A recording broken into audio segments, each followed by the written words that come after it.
In today's video, I'm going to show you how to create dynamic depth with Filmstrip mask animation in CapCut PC. So start by adding your video onto the timeline, then duplicate it and put the other one at the top at the same position. Now select the bottom clip, then switch to the Adjust tab and set its saturation to -50.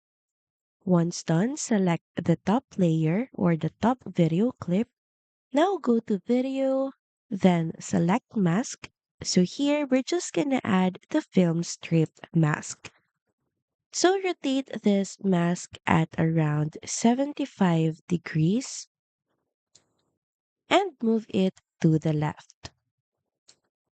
Now move the playhead at the very beginning, still selecting the top layer, and add this mask keyframe by clicking on this diamond button.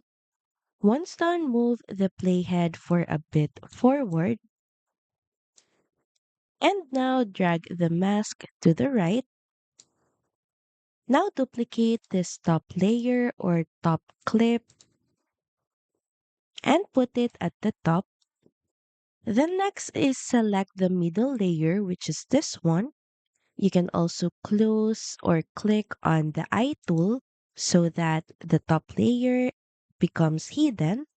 And with the middle clip selected, go to adjust and scroll down.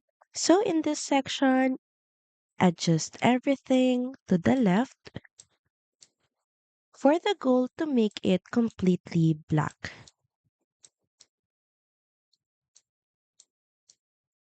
Then next is go to video, then mask. And here we're just gonna make some adjustments with the size and of course add some feathering for a bit more effect.